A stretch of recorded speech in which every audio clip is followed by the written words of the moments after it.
Shopping करने का असली मजा तो सेल में आता है। अब एक हफ्ते की छुट्टी।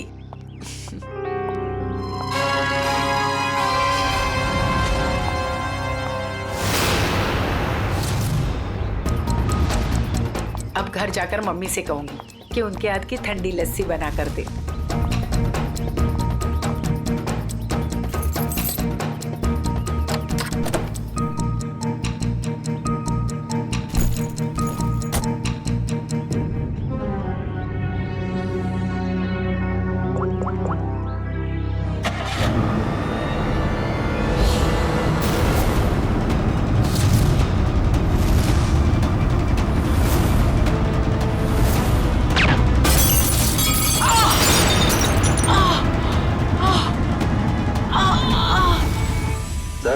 आज आपके लिए बहुत ही बड़ा दिन। आज आपको बिजनेसमैन ऑफ द ईयर का अवार्ड मिलने वाला है। आखिर सर आपने दिखाई दिया कि इंसान मेहनत से ही सफलता के शिखर पर पहुंचता है। क्या बात है सर, आप कुछ खोए खोए से दिख रहे, कोई परेशानी? नहीं, ऐसी कोई बात नहीं है। अच्छा, वो तुमने कुमार की एनुअल रिपोर्ट भिजा दी? जी सर। बैठने से पहले हम लोग विराज जी को मुबारकबाद दे दे। मुबारक हो विराज जी। जी शुक्रिया। आप ऐसे ही तरक्की की सीढ़ियां चढ़ते जाइए। शुक्रिया। हेलो, हाँ एक मिनट रुको। विराज जी को आज इतना बड़ा अवार्ड मिल रहा है मगर वो जरा भी खुश नहीं लग रहे। हाँ, उन्हें देख के ऐसा लग रहा था जैसे वो किसी बड़ी परेशानी में है। हाँ कहो, तुम्हारा दिमाग तो ठिकाने पे है। तुम ये डील कैसे कैंसिल कर सकते हो? छोड़ूंगा नहीं मैं तुम्हें। क्या हुआ सर? अंदर सब इंतजार कर रहे हैं आपका। ठीक है चलो।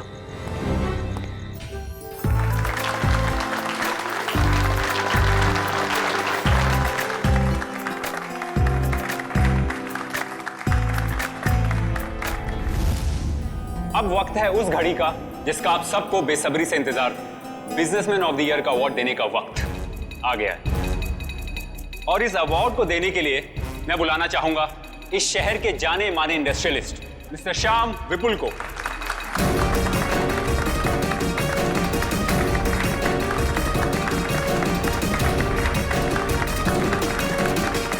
जैसा कि आप सभी जानते हैं, इस साल के बिजनेसमैन ऑफ द ईयर हैं मिस्टर विराज। अब मैं चाहूंगा मिस्टर विराज स्टेज पे आएं और अवार्ड रिसीव करें।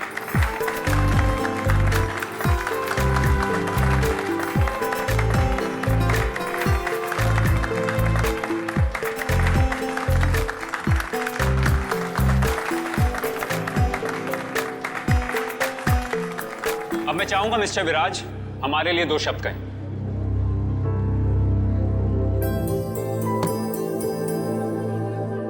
आप सभी का बहुत बहुत शुक्रिया। मैं सिर्फ इतना कहना चाहूंगा कि इंसान अगर चाहे तो मेहनत और ईमानदारी के बल पर जिंदगी में कुछ भी हासिल कर सकता है। इस अवार्ड को जीतने का श्रेय मैं अपने बहुत ही खास साथी। अरे ये क्या? अरे गोली चली, निकलो यहाँ से। चलो चलो, कहीं हमें ना लग जाए। निकलो यहाँ से। विराज, तो विराज क्या हुआ तुम्हें? अभिजीत, गोली तो बाएं तरफ से चली है। बस इसका मतलब गोली चलाने वाला इसके सामने नहीं खड़ा था, साइड से गोली चलाई इसने। अगर ये यहाँ पे खड़ा होके बोल रहा था बाईं तरफ से गोली चली है, सर यहाँ कहीं पे होना चाहिए खूनी को। हाँ, पर यहाँ पर तो दीवार है अभिजीत, मतलब खूनी दीवार के सामने खड़ा था। इन सारे लोगों के बीच में किसी ने तो सुना होगा, देखा होगा गोली चलाते वक्त। ये इधर दीवार पे मेहमान थे इस तरफ? सर 2 या 3। 2 या 3? कितने? सर 3। कौन लोग थे, कुछ याद है आपको? सर गोली की आवाज सुनकर वो लोग भाग गए। जो बचे यहीं बचे हैं। मेहमानों की लिस्ट तो होगी तुम्हारे पास? Yes sir. लाओ। Okay sir. वैसे आप लोगों ने देखा किसी को गोली चलाते हुए? नहीं सर। कमाल है, एक आदमी यहाँ पे गोली चलाता है, इनकी मौत हो जाती। सर दरअसल हम सबका ध्यान स्टेज पे चल रहे प्रोग्राम पे था, इसलिए गोली कहाँ से आई वो पता ही नहीं चला। हाँ हाँ सचिन, यहाँ पे सारी ग्लासेस बिल्कुल ठीक ठाक है, लेकिन इस ग्लास पे क्रैक है। अभिजीत, ग्लास में क्रैक है, मगर ग्लास खड़ा का खड़ा ही, गिरा नहीं है।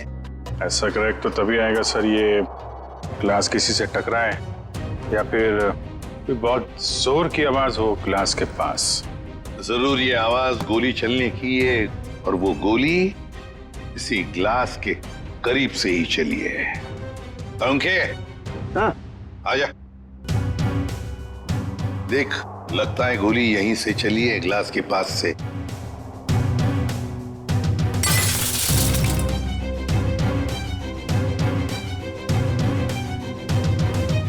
बॉस, देख करके तो ऐसा ही लगता है कि गोली यहीं से चली है। फिर भी 100% श्योर होने के लिए मैं अच्छी तरह से चेक कर लेता हूँ। चेक कर ले।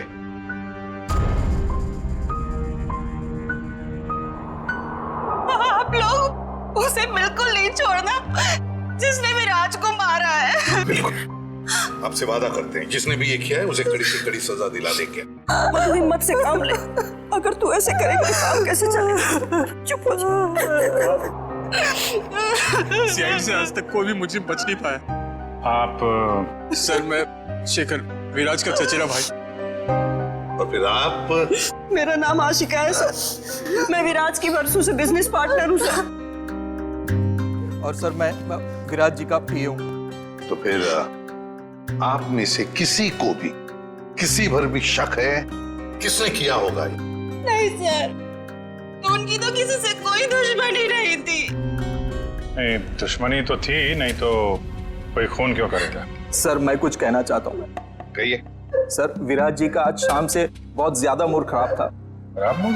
उन्हें तो बिजनेस ऑफ द ईयर का अवार्ड मिला था ना, फिर भी मूड खराब था उनका। इस बात से मैं भी हैरान हूँ, इतने बड़े खुशी के मौके पर उनका मूड बहुत ही ज्यादा चिड़चिड़ा था, और फोन कॉल आने के बाद तो उनका गुस्से का पारा बहुत ज्यादा बढ़ गया। किसका फोन कॉल था? सर ये तो नहीं पता, विराज जी किसी से फोन पर बात कर रहे थे। तुम्हारा दिमाग तो ठिकाने पे है? ये क्या बकवास कर रहे हो तुम? तुम्हें डील कैसे कैंसिल कर सकते हो? छोड़ूंगा नहीं मैं तुम्हें। ये सारी बातें हो रही थी सर। आशिका जी, आपको पता है किस डील के बारे में बोल रहे थे? मुझे इस बारे में कुछ नहीं मालूम। अरे ये कैसे हो सकता है कि आपको इस बारे में कुछ भी पता नहीं? आप तो विराज की बिजनेस पार्टनर थी ना, तो आपको तो पता होना ही चाहिए। सर मैं सच कह रही हूँ, ऐसी कोई डील ही नहीं थी जो कैंसिल हुई है। ऐसा कोई डील नहीं था जो कैंसिल हुआ है, ठीक है? अब हम पता लगा लेंगे कौन सा डील था और क्या हुआ था। मयूर सर, विराज का फोन दो।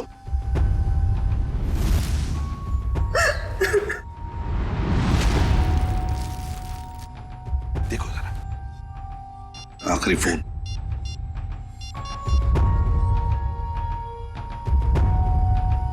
नाम तो लिखा नहीं, अनजान नंबर है।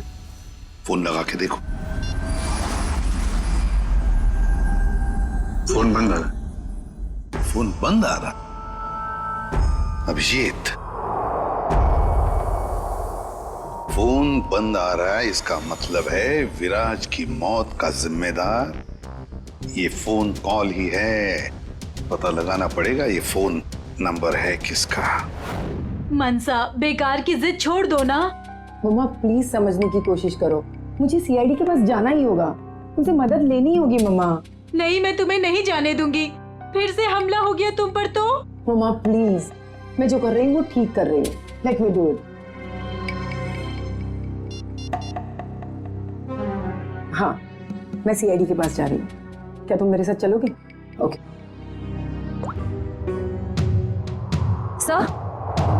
सर, मोबाइल कंपनी वालों से पता चला है कि वो नंबर किसी अर्जुन के नाम पे रजिस्टर्ड है, जो बगोदिया बस्ती में रहता है। लेकिन उसके घर वालों ने बताया कि अर्जुन तो 5 साल पहले मर चुका है। क्या?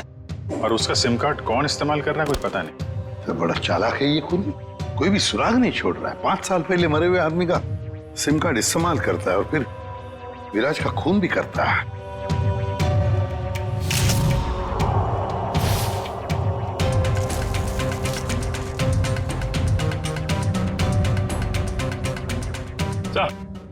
हाँ। ये देखिए सर, ये देसी कट्टा मिला है इसमें से।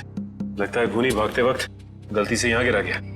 अजीब को नहीं है सर, भाग गया लेकिन हथियार यहीं छोड़ गया। हमारे लिए?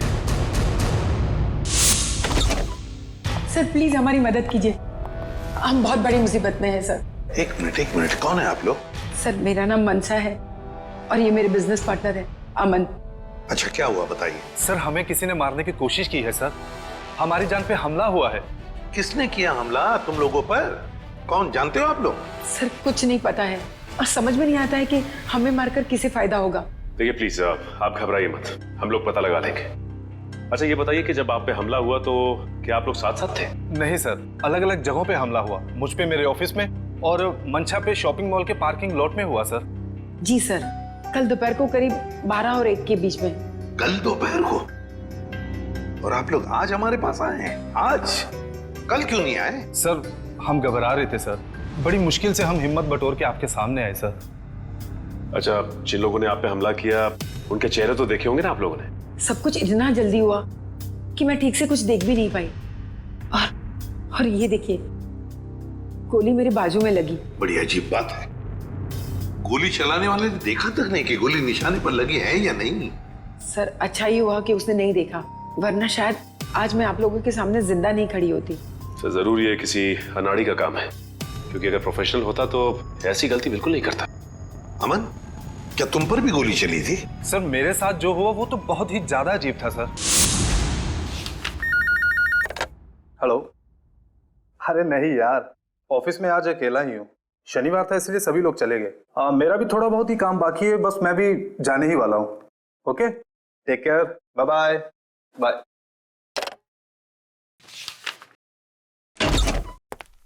अरे ऑफिस में इस वक्त कौन हो सकता है?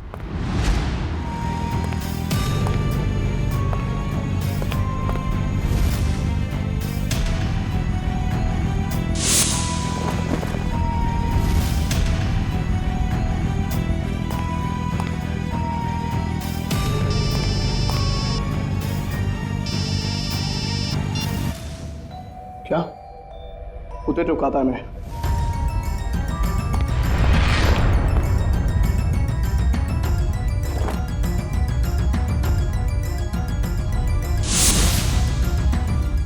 सर गोली मारने वाला बिना गोली मारे ही चला गया।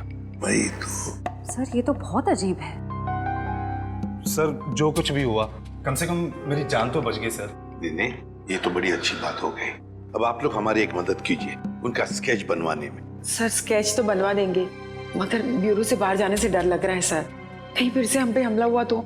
अब आप पर कोई हमला नहीं कर सकता। अब आप लोगों की सुरक्षा की जिम्मेदारी हमारी है।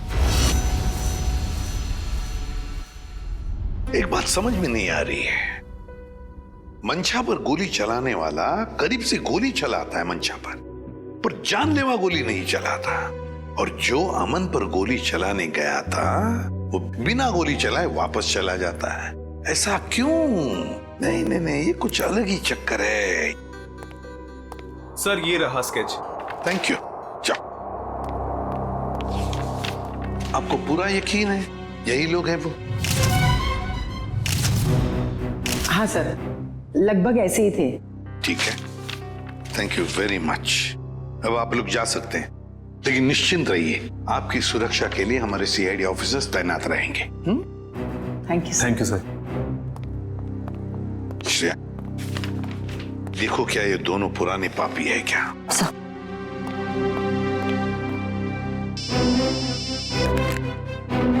आसान के बोल। गोली उसी टेबल पे से चली थी जिस टेबल पर वो वाइन ग्लास था? ओके, ठीक है। सर मिल गया? नहीं सर, उन दोनों का हमारे डेटाबेस में तो कोई रिकॉर्ड ही नहीं है। कोई भी रिकॉर्ड नहीं है उन दोनों का? अच्छा, एक काम करते हैं, वो मॉल जिसके पार्किंग लॉट में मंशा पर हमला हुआ था और अमन का ऑफिस, इन दोनों जगहों के पास उस वक्त जिस वक्त गोली चली थी, उस वक्त जितने भी सेलफोन्स नेटवर्क में थे उन सब का पता लगाते हैं। पर सर ऐसे तो सैकड़ों लोग होंगे। बिल्कुल, सैकड़ों लोग होंगे, सैकड़ों फोन होंगे, मगर मुजरिम उन्हीं में से ही कोई है, उन्हीं में से ही कोई है जो सबसे करीब थे उस पार्किंग लॉट में मंशा के पास, और सबसे करीब थे अमन के पास उसके ऑफिस में। उन्हीं में से ही है जो सबसे करीब थे इन दोनों के। फ्रेडी और पंकज को बोलो पता लगाने के लिए। सर फंक्शन का फुटेज रेडी है।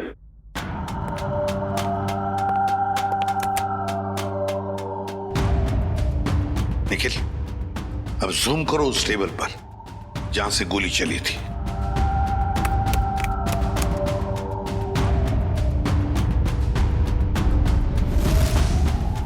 माय गॉड, सर इस टेबल पे तो 3 लड़कियां बैठी हैं। इसका मतलब इनमें से किसी ने विराज पे गोली चलाई।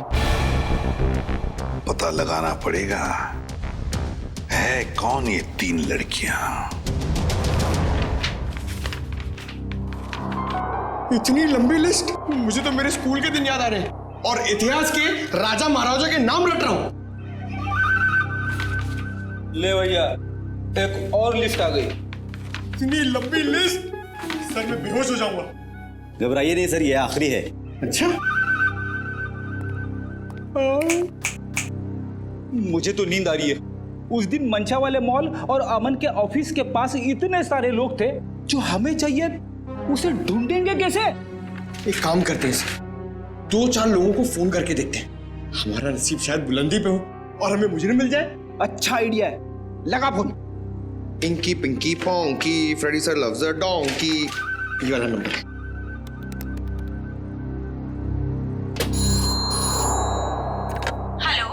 हेलो, क्या नाम है आपका मैडम? तुम्हें क्यों बताऊं? तुम्हें शर्म नहीं आती? अनजान लड़की को फोन करके परेशान करते हो। अरे नहीं मैडम, आप समझ नहीं रही हैं। अगर तुमने मुझे दोबारा फोन किया ना तो मैं सीआईडी को कंप्लेंट कर दूंगी। मैं खुद सीआईडी से हूँ और मैं इंडियन क्रिकेट टीम की कैप्टन हूँ। खबरदार जो फोन किया दोबारा। अरे मैडम, आप समझ क्यों नहीं रही हैं? मेरे पति ने कहा ना तुमसे मुझे फोन करके परेशान करने के लिए। जाओ जाके कह दो उसे, मैं 1 पैसा दहेज नहीं देने वाली। दहेज? अबे क्या हुआ पंकज? दहेज का नाम सुन के तेरे पूरे शरीर में 440 वोल्ट का करंट क्यों दौड़ने लगा? अरे सर मत पूछिए, दहेज ही तो मेरी दुखती रग है। सर मेरा पुराना जख्म हरा हो गया। मैं कुछ समझा नहीं। सर आप तो जानते ही हैं, मेरे स्कूल के और कॉलेज के जितने भी फ्रेंड्स हैं सबकी शादी हो चुकी है। मैं ही अकेला बचा हूं कुंवारा। पता है क्यों? क्यों? इस दहेज की वजह से। पंकज, एक सीआईडी ऑफिसर होने के बावजूद भी तुझे दहेज चाहिए? छी, कितनी शर्मनाक बात है ये। रुक, मैं अभी एसीपी साहब को फोन करता हूँ। अरे एसीपी सर को क्यों फोन कर रहे हो? मेरी बात तो सुनो, मैं दहेज नहीं मांग रहा हूँ। लड़की वाले दहेज मांगते हैं। मुझसे कहते हैं जब तक मैं दहेज नहीं दूंगा लड़की से मेरी शादी नहीं कराएंगे। इसलिए तो दहेज का नाम सुनते ही मेरे पसीने छूट जाते हैं सर। तू चिंता मत कर पंकज, जो लड़की तुझे सच्चा प्यार करेगी वो सिर्फ तेरा दिल देखेगी, दहेज या पैसा नहीं, समझे? सच्ची सर? हाँ। अब चल, अब ये शादी के सपने देखना बंद कर और काम पे लग जा। काम पे लग जा? लिस्ट इतनी लंबी है। अबे रो क्यों रहा है? चल एक काम करते, देखते हैं इन सारे नंबरों में से ऐसे कौन से 2 नंबर है जो मंशा वाले मॉल और अमन के ऑफिस के सबसे करीब है। देखिए सर,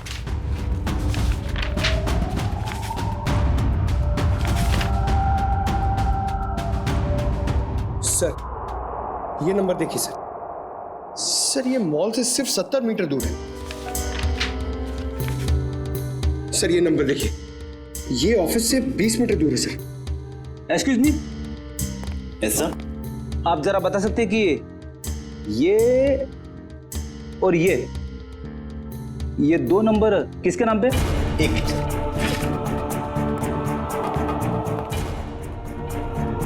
सर अगर आपकी नजर में कोई सुंदर सुशील प्यारी सी लड़की होगी ना सर, तो मुझसे मिलवा दीजिएगा सर। वो क्या है ना, मेरी मॉम चाहती है कि मेरे हाथ जल्दी से जल्दी पीले हो जाए। प्लीज जरा ध्यान रखो। एक्सक्यूज मी सर, ये दूसरा वाला नंबर ट्रेस करने में थोड़ा टाइम लगेगा, मगर ये पहला नंबर किसी शीतल कुमार का है। शीतल? मतलब पंकज, उस दिन मंशा को मारने कोई लड़का नहीं बल्कि लड़की आई थी। मंशा ने तो कहा था कि कोई लड़का था। ये केस तो और भी उलझता जा रहा है। एक काम करता हूं, दया सर को फोन करता हूं। सर क्यों बुलाया हमें यहाँ? अभी पता चल जाएगा। वो तीसरी लड़की कहाँ है जो इनके साथ में थी?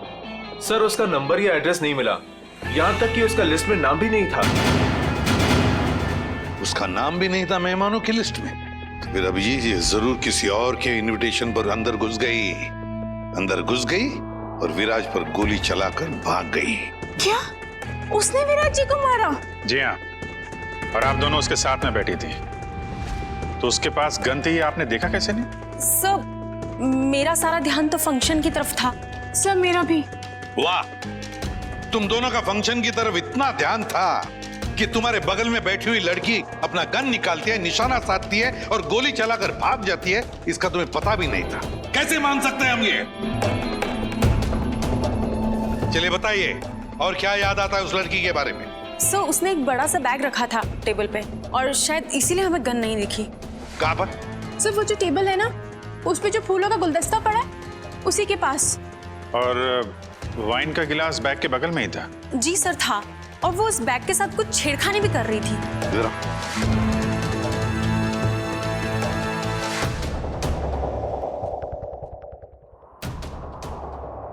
तुम दोनों यहाँ बैठी थी? जी सर। और उसने बैग कहाँ रखी थी? सर उसका बैग यहाँ पर था और ग्लास यहाँ पर? जी सर।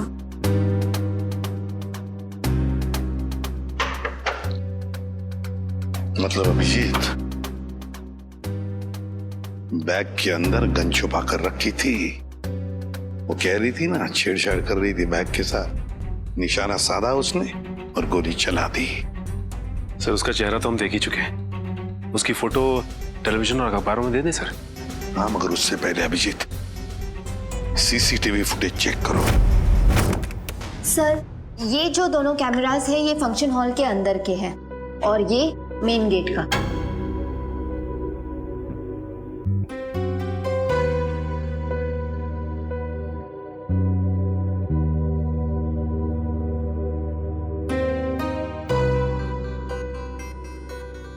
तो काफी देर से आई फंक्शन में।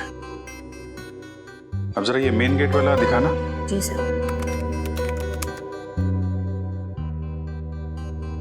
सर ये तो टैक्सी में आई है।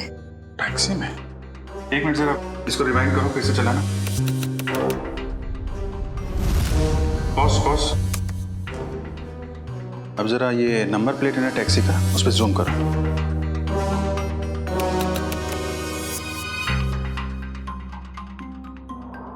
टैक्सी कंपनी से पता करो कहां से बैठी थी ये इस टैक्सी में। जी हाँ, मैं उसी टैक्सी की बात कर रहा हूँ, VWJA 3856। जी हाँ, 23 नवंबर की रात लगभग 8 बजे के आसपास इस टैक्सी ने एक लड़की को तिरला ऑडिटोरियम पहुंचाया। देखिए इस लड़की की सारी डिटेल चाहिए हमें। जी हाँ, खून का मामला है। क्या कहा टैक्सी कंपनी ने? सर कंपनी वाले सारी डिटेल्स ईमेल कर रहे हैं सर। ओके, टैक्सी कंपनी का ईमेल आ गया।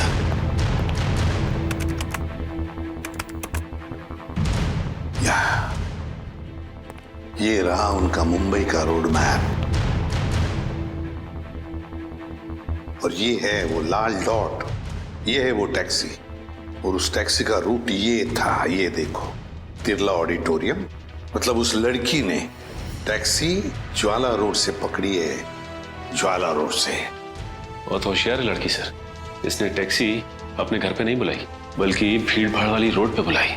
लगता है इस लड़की का घर ज्वाला रोड के आसपास ही होगा। निखिल, काम करो, तुम और जयवंती जाओ, ज्वाला रोड जाओ और अच्छी तरह से पूछताछ करो।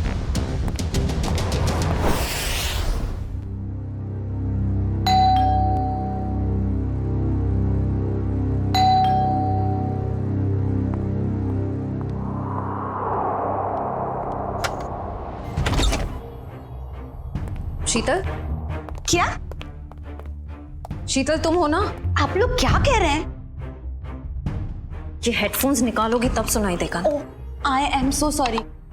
आप लोग तीनों दीपा के कजिन्स हैं, राइट? मैं आप लोग का ही वेट कर रही थी। हम लोग कोई कजिन वजन नहीं है, हम लोग CID से हैं। CID? सर सब कुछ ठीक है ना? शनिवार दोपहर 3 बजे तुम मॉल में क्या कर रही थी? कौन सा मॉल? वही मॉल जो जवाहर नगर में है। सर मॉल, मैं कोई मॉल में थी नहीं और जवाहर नगर तो मेरे घर से काफी दूर है, मैं वहां जाती ही नहीं हूँ। देखो शीतल, ड्रामा करने की जरूरत नहीं है। अगर तुम जवाहर नगर नहीं गई थी तो तुम्हारा फोन वहां कैसे पहुंच गया? पर मेरा फोन तो गुम हो चुका है, मेरे पास है ही नहीं। आप लोगों को मिला क्या? ओह, तो फोन मिलने रहा है। बहाने अच्छे हैं, मगर सीआईडी के सामने ये सारे बहाने पिट जाते हैं, क्योंकि हमें ये भी पता है कि इस वक्त आपका फोन कहाँ है। यहीं पर है, घर पे। नेटवर्क यही बता रहा है। पर मेरे पास तो मेरा फोन है ही नहीं, और नेटवर्क और सिग्नल, हाँ शायद हो सकता है कि मेरी काम वाली बाई ने चुराया हो। मैं उसे इनफैक्ट निकालने वाली थी काम से। अंदर कौन है? कोई नहीं, शायद चूहा होगा। चूहा? आप लोग कहाँ जा रहे हैं? आप लोग मेरी मर्जी के बगैर मेरे घर में नहीं जा सकते। सुनिए, आप लोग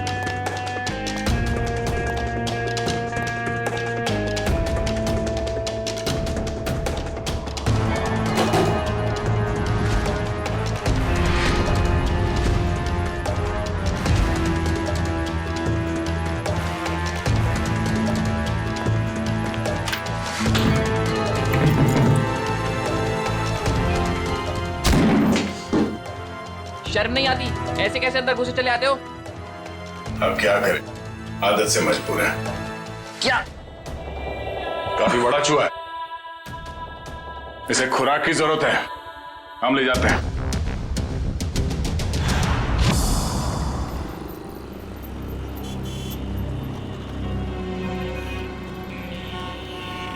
प्रॉम टैक्सी में यहाँ से बैठी होगी वो, लेकिन उसे टैक्सी यहाँ से क्यों पकड़ी होगी, कहीं और से क्यों नहीं? यही समझ में नहीं आ रहा है। देख भाई निखिल, तेरी समझदारी जरा मैं हिला देती हूँ। तुझे पता है, एक आदमी जब सजदत जाता है तो वो बाहर टहलने निकल पड़ता है। सजने के बाद टहलने क्यों लगता है? डिपेंड करता है, अगर जवान बच्चा हो तो कुड़ियों छुड़ियों पे लाइन मारने निकल पड़ता है, और अगर बुजुर्ग हो तो खुशी में निकल पड़ता है। लेकिन औरतों और लड़कियों का ऐसा नहीं होता। तुझे नहीं पता? नहीं। लड़कियों के बारे में कुछ तो पता होगा। वो कुछ भी नहीं पता? नहीं। शर्मा क्यों रहा है? नहीं वो देख, लड़की औरत जब एक बार तैयार हो जाती है तो वो ज्यादा दूर तक नहीं जाती। मतलब नहीं जाती, जा ही नहीं सकती। मतलब ये कि वो जहाँ तैयार हुई है, टैक्सी भी उसने वही बुलाई होगी। मतलब घर के आसपास? बिल्कुल। देखा था ना वीडियो में, कितनी सजी धजी हुई थी। अब इतना मेकअप और लिपस्टिक उसने होटल में बैठ के नहीं किया, घर पे किया होगा। उसका घर यहीं कहीं आसपास होना चाहिए। अब एक बात मैं आपको बताता हूँ। लड़कियों के बारे में? नहीं, बंदा जा रहता है, अक्सर दवाई वगैरह वहीं आसपास से लेता है। होशियार है तू। वो तो। चल ढूंढे उसे। Excuse me. जी? हमें कुछ चाहिए। प्रिस्क्रिप्शन दिखाओ। ये क्या है? ये प्रिस्क्रिप्शन है। ध्यान से देखो जरा। बात क्या है? देखो, हम सीआईडी से हैं। ये फोटो ध्यान से देखो और बताओ, तुमने पहले इसे कहीं देखा है? तो मेरी। ये तो मेरी। नहीं, मेरी कुछ नहीं लगती। ये तो वही है ना? अरे देखना, ये वही है ना? अरे हाँ, ये तो वही है 11 नंबर बंगले वाली। 11 नंबर वाली? हाँ, 11 नंबर पे रहती है, घर से फोन करती है। बहुत बार घर पे दवाई भेजी हमने इसकी। क्यों, बीमार है क्या? नहीं, हट्टी कट्टी है। 11 नंबर वाली।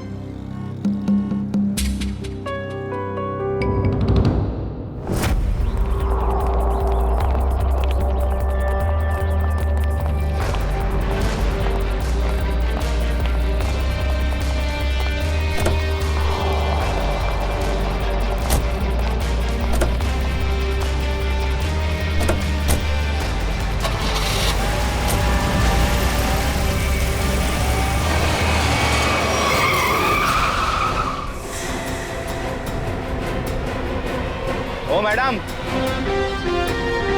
गाड़ी हटाओ।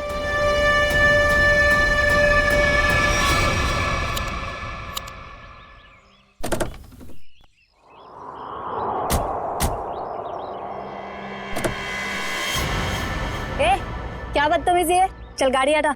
अगर यहाँ बदतमीजी नहीं पसंद तो सीआईडी ब्यूरो चलो, वहां कर लेंगे थोड़ी बदतमीजी। सीआईडी?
सर प्लीज मुझे जाने दीजिए, मेरी कोई गलती नहीं है। चुप!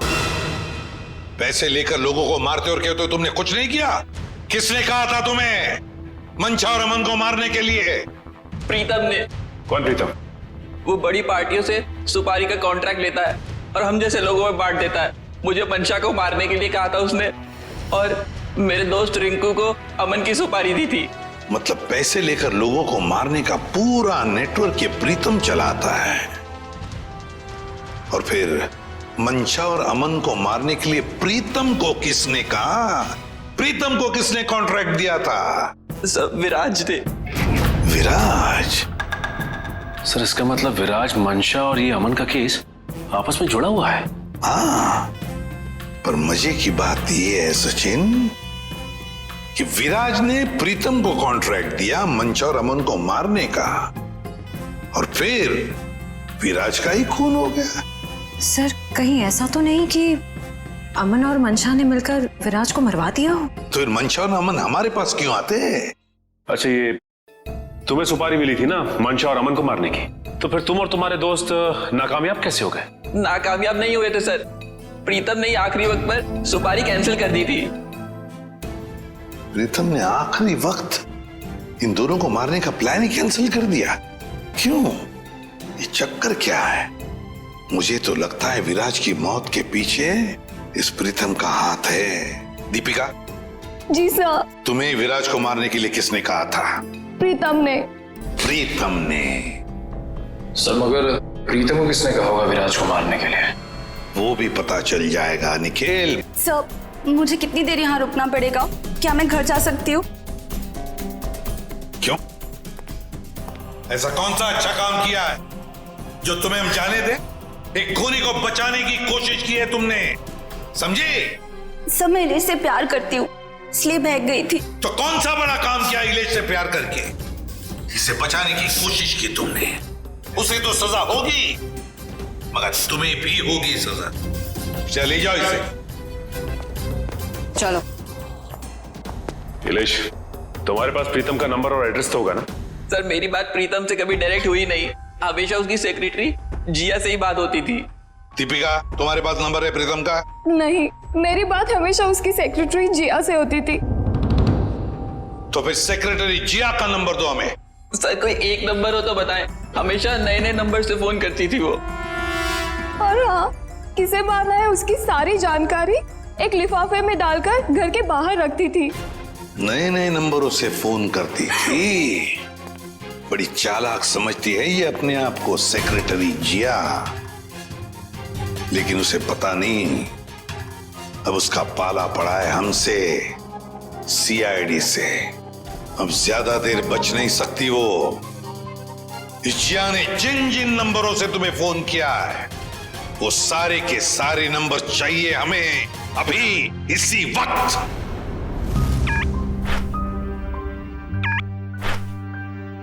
सर ये देखिए, शहर के नक्शे में जो लाल रंग के निशान दिखाई दे रहे हैं, जिया ने आज ये नंबर वहां इस्तेमाल किए हैं। ये है वो पहला नंबर जिया ने इस्तेमाल किया हुआ। राजा पार्क से लेकर खातीपुरा गया है और 30 मिनट तक बात कर रही थी, 30 मिनट तक। और फिर खातीपुरा से वो श्याम नगर आई, उस दौरान उसने 40 मिनट तक बात की।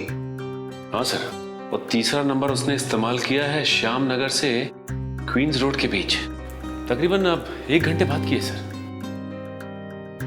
और उसके बाद अब ये क्वींस रोड से विद्यानगर की तरफ गई। और सर विद्यानगर में जिया के नंबर के साथ एक और नंबर है। लगता है ये नंबर प्रीतम का है श्रेया, ये प्रीतम ही है। इस प्रीतम ने बुलाया होगा जिया को विद्यानगर मिलने के लिए। लेकिन सर विद्यानगर के बाद तो जिया का मोबाइल बंद हो गया सर। तो ठीक है, होने दो, लेकिन वो दूसरा नंबर भी तो है जिससे जिया मिली थी, उसको ट्रैक करो निखिल।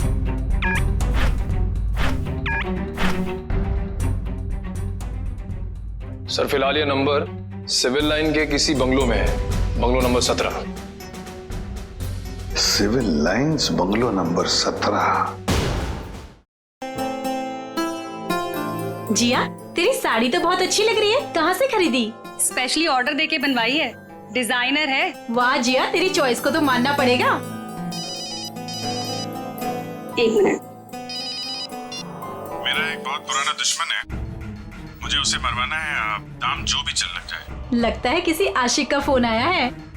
मैं प्रीतम जी की सेक्रेटरी बोल रही हूँ। आपका संदेश उन तक पहुँचा दूंगी। 10 लाख लगेंगे। अरे 20 लाख दूंगा, लेकिन वो बचना नहीं चाहिए। बहुत नफरत करते हैं हमसे। ऐसा क्या बिगाड़ा है आपका? मिल के बताता हूँ आपको।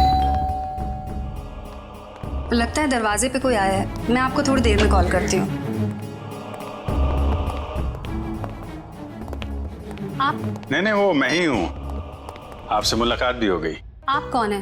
वैसे तो मेरा नाम अभिजीत है, लोग मुझे सीनियर इंस्पेक्टर अभिजीत के नाम से जानते हैं। सीआईडी में काम करता हूँ। आप किस नाम से बुलाना पसंद करेंगी? सीआईडी का यहाँ क्या काम? अरे फोन पे बताया ना आपको। अच्छा वो, मुझे लगा कोई मजाक कर रहा है तो मैं भी मजाक करने लग गई। सुपारी का लेन देन तुम्हें मजाक लगता है? जिया, ये सब क्या चल रहा है? सॉरी गर्ल्स, पार्टी खत्म हो गई है, आप लोग जा सकती हैं।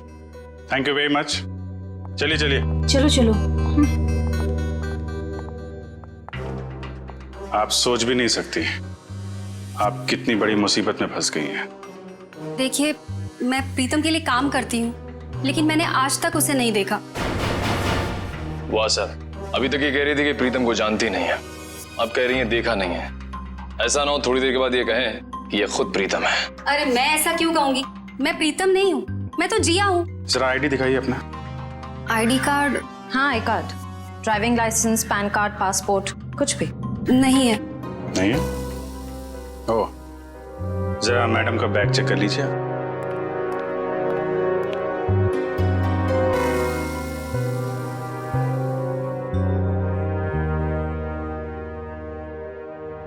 सर, इस खूबसूरत चेहरे का नाम है प्रीतम योगिता। अच्छा, तो आप प्रीतम हैं? भाग के कहाँ जा रही हो? पहले अपने चेहरे का मेकअप तो करवा लो।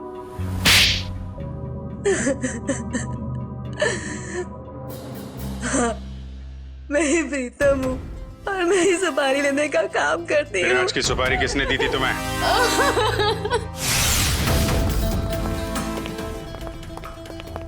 माफ कीजिएगा, ऐसे ही चले आए। क्या करते, काम बहुत जरूरी था। आपने दीपिका को गिरफ्तार कर लिया? जी, सीआईडी से वो बच नहीं पाई। लेकिन उसने ऐसा क्यों किया? विराज ने उसका क्या बिगाड़ा था? नहीं, विराज ने दीपिका का कुछ नहीं बिगाड़ा था। तो उसने मेरे भाई को क्यों मारा? क्योंकि किसी ने सुपारी दी थी दीपिका को विराज को मारने की। विराज की सुपारी? लेकिन विराज की सुपारी किसने दी? एक ऐसे इंसान ने दी जो इस वक्त यहाँ मौजूद है हमारे बीच में, और जो विराज की मौत पे मगरमच्छ के आंसू बहा रहा था। कौन? हाँ? शेखर, तू? भागने दौड़ने का बहुत शौक है आपको? हमारी जेल के बाहर एक बहुत बड़ा मैदान है, वहां आपका ये शौक पूरा हो जाएगा।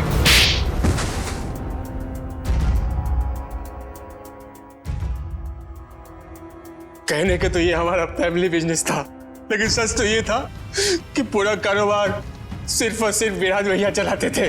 और इस बात की तुम्हें जलन थी, हैं? क्यों नहीं होगी जलन? सारी प्रॉपर्टी उनके नाम पे, सारी फैक्ट्रियां, सारी इंडस्ट्री उनके नाम पे थी। भिखारी जैसा महसूस करता था, इसलिए मैंने विराज भैया के प्रतिद्वंदियों अमन और मनसा के साथ हाथ मिला लिया। और तुम तीनों का एक ही मकसद था, विराज की बर्बादी। हाँ, जब विराज भैया को एहसास हुआ कि अमन और मनसा दिन दुगनी रात चौगनी तरक्की कर रहे थे, तो उन्हें बर्दाश्त नहीं हुआ, उन्होंने दोनों की सुपारी दे दी। और इसके पहले कि वो दोनों मारे जाते, तुमने वो सुपारी कैंसिल करवा के विराज की सुपारी दे दी। हाँ, तो क्या गलत किया मैंने? विराज भैया कौन से दूध के धुले हुए थे? हाँ, वो दूध के धुले नहीं थे, लेकिन तुम्हें उन्होंने एक छोटे भाई से ज्यादा अपने बेटे की तरह समझा था। तुमने जो किया है ना शेखर, उसका तो प्रायश्चित तक नहीं हो सकता। प्रायश्चित के लिए बहुत टाइम मिलेगा, जेल की सलाखों के पीछे फांसी का ऑर्डर आने तक।